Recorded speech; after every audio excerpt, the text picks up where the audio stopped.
Latihan menjaga hati meskipun sendirian.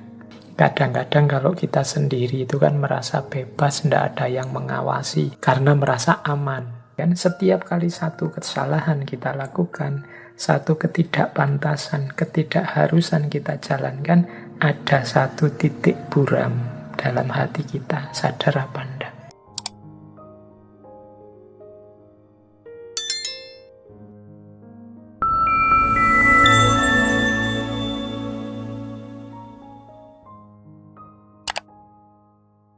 Assalamualaikum warahmatullahi wabarakatuh. Bismillahirrahmanirrahim. Ada nasihat yang disampaikan oleh Imam Ahmad. Ini semacam cerita. Kata Imam Ahmad begini, Allah mewahyukan kepada Isa alaihissalam. Jadi ini Imam Ahmad bercerita kepada kita, ada wahyu dari Allah kepada Nabi Isa. Isinya bagus, makanya malam ini saya tampilkan. Apa isinya wahyu? Jika engkau seorang diri, jagalah hatimu. Jika engkau bersama orang, jagalah lisanmu. Jika engkau berada di meja makan, jagalah perutmu. Dan jika engkau berada di jalan, jagalah matamu. Itu akan memberikanmu keselamatan. Jadi, jalan untuk selamat itu ada 4. Yang pertama, kalau pas kita sendirian, mari kita menjaga hati. Kadang-kadang kalau kita sendiri itu kan merasa bebas, tidak ada yang mengawasi. Terus kita melakukan hal-hal yang negatif dalam tanda petik, karena merasa aman. Mungkin entahlah, teman-teman ngerti sendiri, kadang-kadang kalau kita pas lost sendirian itu kan merasa, alah tidak ada yang lihat saja. Terus kita melakukan apapun yang kalau itu kelihatan orang kita malu, tapi tidak masalah. Ini hati-hati, ini termasuk tidak menjaga hati. Kalau kita lost, tidak kontrol lagi pas sendirian, berarti apa? Merusak hati. Kesalahan itu kan seperti teorinya Imam Ghazali kan, setiap kali satu kesalahan kita lakukan, satu ketidakpantasan, ketidakharusan kita jalankan, ada satu titik buram dalam hati kita. Sadar apa enggak? Maka hati-hati meskipun sendirian. Saya benci sama orang itu, tapi enggak saya tampilkan. Pas sendirian saja saya bayangkan wajahnya, tak tendangi, diwakili oleh bantal misalnya. Ini titik-titik loss. Hati-hati karena merusak hati. Ya mungkin secara sosial nama kita enggak rusak, tapi hati kita rusak. Karena kekeliruan-kekeliruan, kesalahan-kesalahan yang sengaja kita lakukan dan di-ACC oleh hati dan pikiran akan memburamkan hati. Jadi latihan menjaga hati meskipun sendirian. Yang kedua, jika bersama orang lain, jagalah lisan. Kalau ini sudah banyak yang menasehati di tema yang sama. Jadi kuncinya keselamatan bersama orang lain pertama-tama lisan kita. Biasanya kalau sudah akrab, sudah nyambung sama seseorang, itu lisan kita tidak kontrol lagi. Sering salah ngomong. Baik kalau hari ini ngomong itu kan bisa dalam bentuk tulis lewat postingan-postingan medsos atau dalam bentuk yang lain. Video-video dan macam-macam. Ayo hati-hati, kalau tidak ada pentingnya tidak usah ngomong. Kalau tidak ada urgensinya tidak perlu menyampaikan apa-apa. Coba dihitung, seandainya saya tidak posting ini, ada kerusakan apa? Ada kehancuran apa? Atau tidak ada efeknya apa-apa, sekedar menunjukkan bahwa aku ini pinter, aku ini alim, aku ini tahu banyak wawasan. Mari kita hati-hati. Kecuali memang urgent, ini harus saya sampaikan. Kalau tidak saya sampaikan, orang akan salah memahami, orang akan tersesat, maka saya sampaikan. Dan tidak ada niat sedikit pun untuk aku memamerkan kebisaanku, kemampuanku. Dan aku sadar aku juga tidak selalu benar. Ini juga termasuk menjaga lisan. Yang ketiga termasuk menjaga lisan, jika engkau berada di meja makan, jagalah perutmu. Nah, ini menjaga perut. Perut itu sering disimbolkan dengan nafsu. Kalau perut ini kita artikan nafsu, meja makan ini bisa kita artikan dunia. Diartikan letterlek juga boleh, diartikan majasi sebagai nafsu dan dunia juga boleh. Kalau kita di meja makan tidak menjaga perut, biasanya efeknya individual dan sosial. Dan juga mungkin vertikal, ada religiusnya. Individual apa? Sakit. Kalau makan kita tidak kontrol, sakit. Hari ini penyakit-penyakit berat itu kan banyak yang awalnya karena makan yang tidak kontrol. Secara sosial apa? Kehormatan.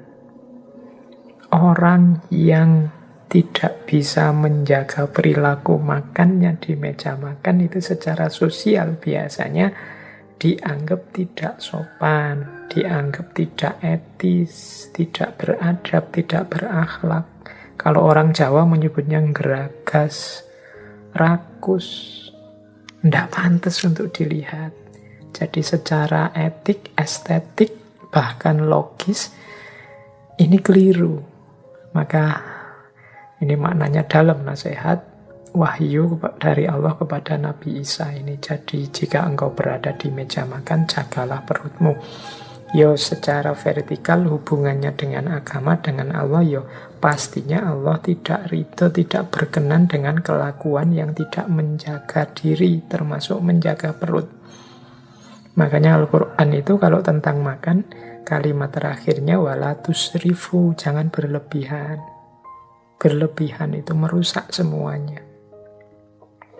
Dan yang keempat, jika engkau berada di jalan, jagalah matamu. Karena mata ini sumber banyak masalah. Melihat yang tidak harus dilihat, sumber masalah. Mata hanya bisa sampai yang kelihatan saja, yang tidak kelihatan susah. Kalau hanya pakai mata, maka mata sering jadi sumber fitnah. Melihat orang berdua, laki-laki dan perempuan, terus wah ini mesti melakukan yang dilarang agama. Padahal kita tidak ngerti aslinya. Awalnya dari mana? Hanya melihat mata saja, berawal dari pandangan saja. Jadi kalau engkau di luar, kalau bisa jagalah matamu. Jangan mengobral pandangan. Kuatirnya melihat yang tidak harus dilihat. Kuatirnya salah memahami sehingga muncul fitnah-fitnah. Menjaga mata kalau konteksnya hari ini, ya jangan membaca yang tidak seharusnya dibaca. Tidak ada manfaatnya sama sekali kalau dibaca. Lewat medsos, lewat dunia maya, lewat internet. Jadi kemampuan menjaga mata hari ini penting. Ini diantara kemampuan filter kita hari ini terhadap banjir informasi, banjir IT. Oke, 4 hal ini, menjaga hati, menjaga lisan, menjaga perut, menjaga mata, sumber kita selamat dunia dan akhirat. Nah, yuk mulai latihan ya. Pelan-pelan dari yang fisik dulu, diawali dari mata dulu. Tundukkan pandangan, diawali dari perut, kemudian menjaga makan, menjaga adab. Kemudian mulut, jangan mengobrol kata, apalagi melakukan maksiat-maksiat mulut. Dan yang terakhir, hati. Nah, hati ini kuncinya hidup. Hati rusak berarti hidup rusak. Karena kuncinya hidup itu qalb. Ala wahyal qalb. Kalau dia rusak, kita rusak. Kalau dia baik, kita baik. Oke, ini di antara nasihatnya Imam Ahmad. Terus, nasihatnya Imam Ahmad lagi tentang hati. Menurut Imam Ahmad, segala sesuatu ada berkahnya. Berkahnya hati adalah merasa puas dengan pemberian Allah. Nah, ini informasi sekaligus tuntunan dari Imam Ahmad. Kalau ingin hati kita berkah, kalau saya sering bilang semoga ilmu kita berkah. Kalau ilmu berkah itu rasanya ilmunya biasa-biasa saja, tidak ada manuver-manuver yang luar biasa, pengetahuan yang sederhana saja, tapi manfaatnya besar untuk hidup. Itu ilmu yang berkah. Kalau rezeki yang berkah, penghasilanku sebenarnya cuma sekecil ini, tapi semua kebutuhanku bisa terpenuhi bahkan lebih. Nah, ini namanya rezeki yang berkah. Karena Allah mengendalikan keinginan kita tidak macam-macam sehingga yang sedikit itu jatuhnya cukup.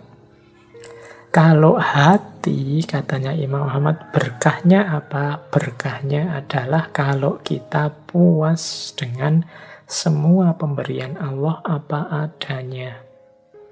Hati yang berkah itu berarti manusianya ridho, manusianya ikhlas, manusianya tidak mengeluh, senantiasa bersyukur terhadap apapun yang diberikan oleh Allah. Berarti hati kita berkah. Nah, semoga teman-teman, ayo introspeksi ya setelah ini. Ada banyak variabel dalam hidup kita, ada banyak momen dalam hidup kita. Masih ada ndak yang kita ndak terima? Masih ada ndak yang kita komplain? Masih ada nggak yang sudah ditetapkan Allah tapi masih ganjel dalam hati kita? Yo, kalau bisa kita hindari itu. Mari kita menghidupkan hati secara berkah. Kita merasa puas dengan pemberian Allah. Salah satu tips dari Imam Ahmad untuk membuat hati berkah adalah melembutkan hati. Cara melembutkan hati gimana? Antara lain dengan makan makanan yang halal.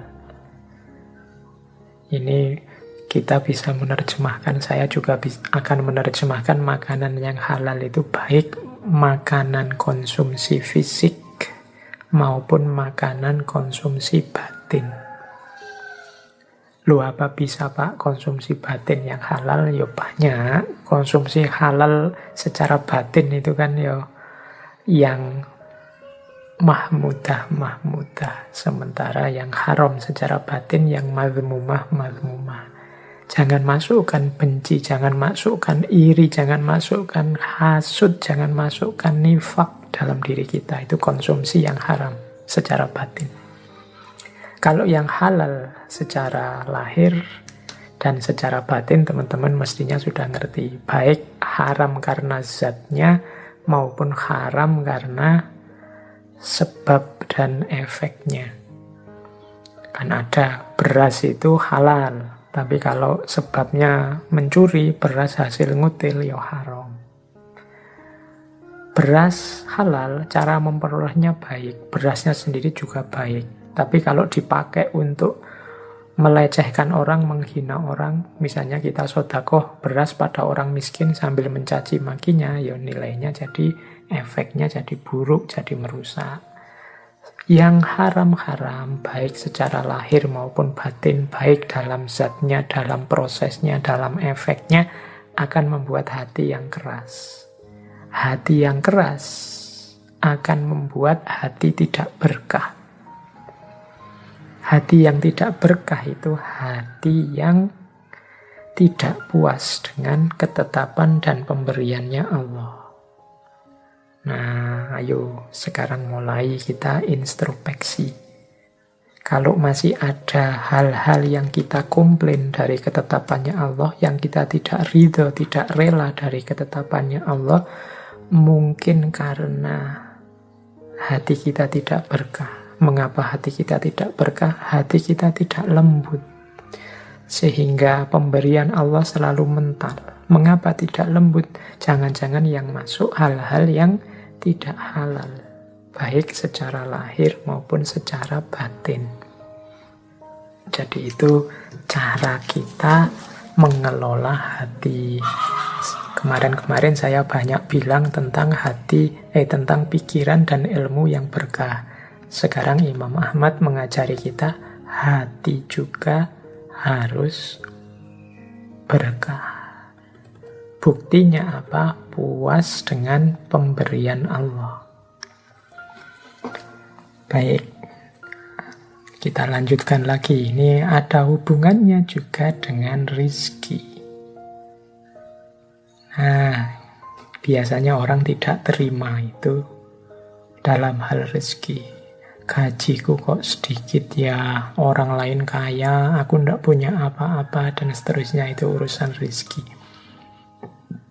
Imam Ahmad memberi beberapa tips agar kita bisa menerima apapun ketetapan Allah dalam hal rizki.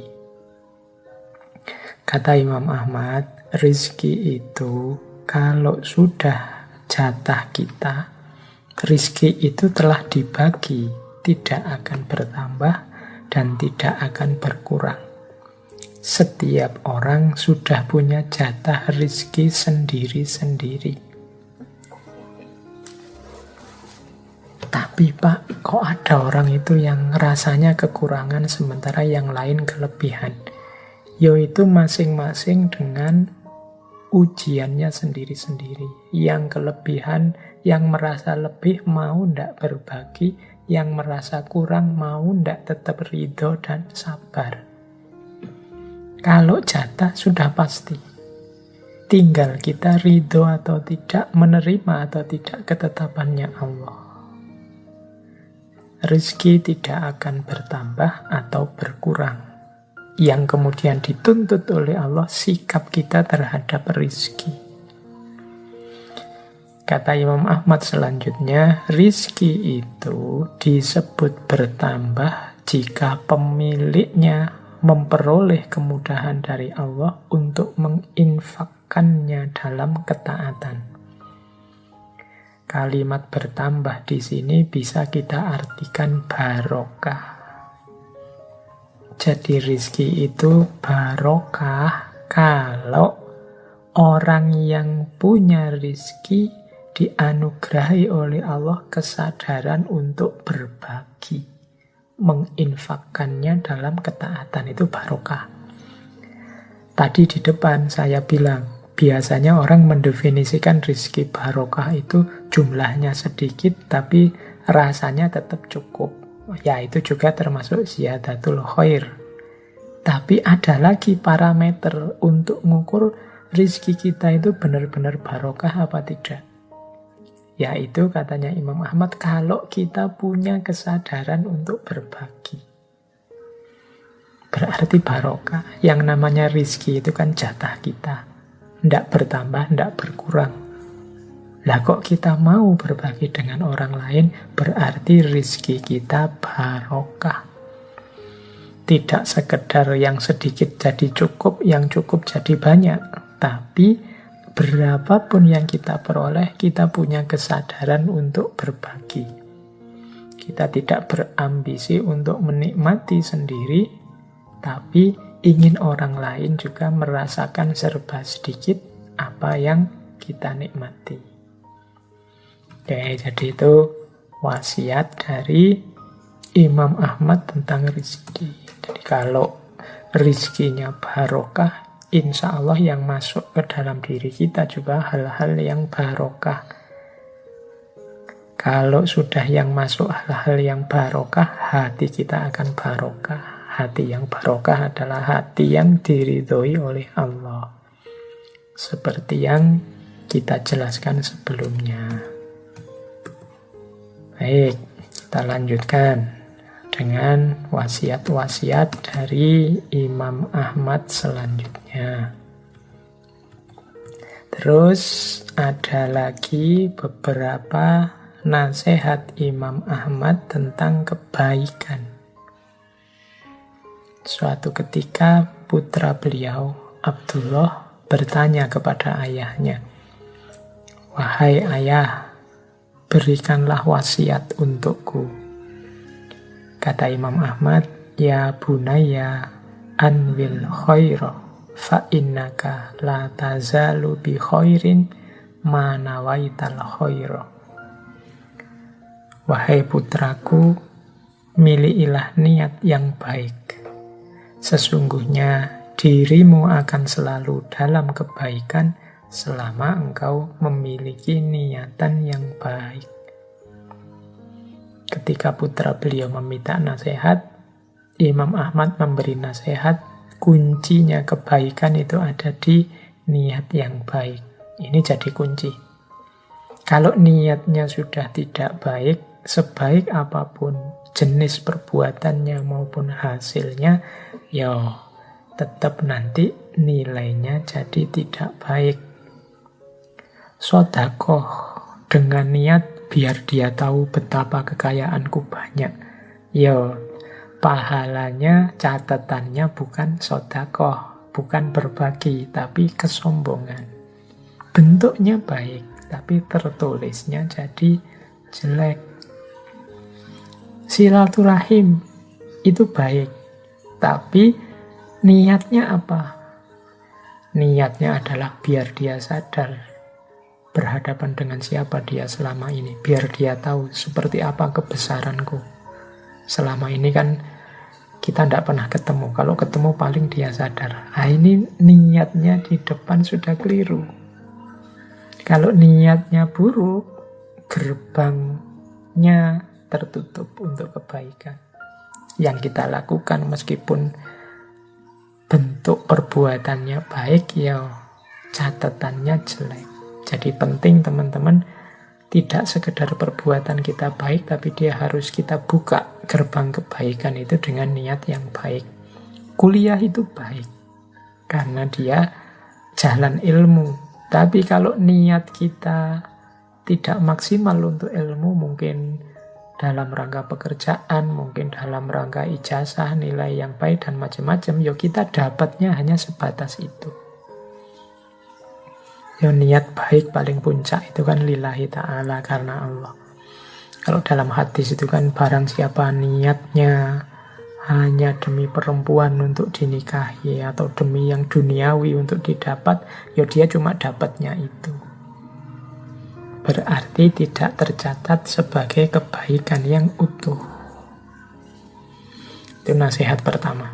Kemudian, sibuklah dirimu dengan setiap amal kebaikan dan bersegeralah melakukannya sebelum datang sesuatu yang menghalangimu untuk melakukan kebaikan tersebut.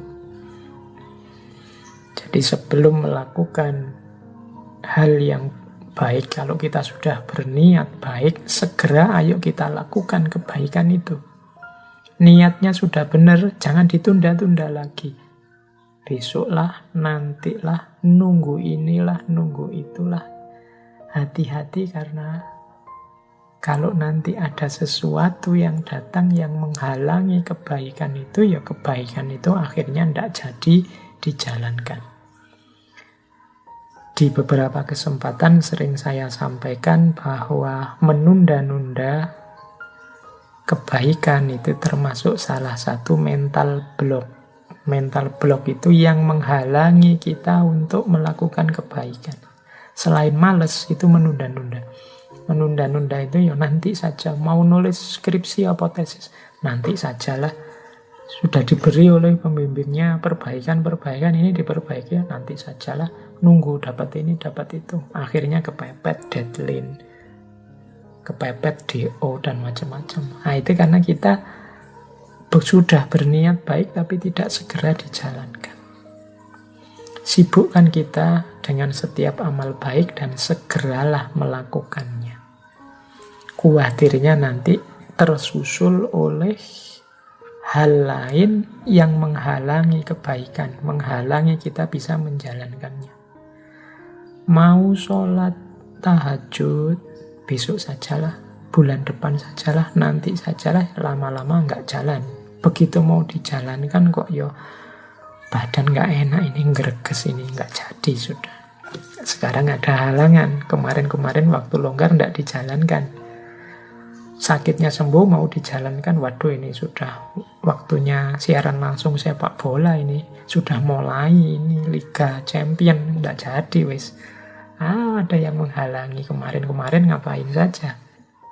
Oke, baik, itu yang kedua. Jadi kalau tentang kebaikan, niati dengan baik, kemudian segera lakukan kebaikan itu. Dan yang terakhir, kebaikan terletak pada orang yang tidak melihat kebaikan dalam dirinya sendiri. Kalau ini berarti setiap kali kita melakukan kebaikan, imbangi dengan sikap tawadhu. Setiap kita sukses melakukan kebaikan kan, kita disunahkan membaca Alhamdulillahirabbil alamin. Alhamdulillah itu termasuk kalimat tawadhu. Bahwa kebaikan yang kita lakukan ini, kebaikan yang saya lakukan ini tidak semata-mata jasaku, tidak semata-mata hasil karyaku, tapi semuanya atas petunjuk dan pertolongannya Allah. Nah, ini namanya sikap tawakal setelah ikhtiar dan niat dijalankan. Niat baik, kaifiat ikhtiar yang baik, segera dilakukan, tidak ditunda-tunda. Kalau sudah berhasil, alhamdulillahirabbil alamin. Jasa dari lahirnya kebaikan ini semata-mata bukan karena aku, tapi semuanya karena pertolongannya Allah.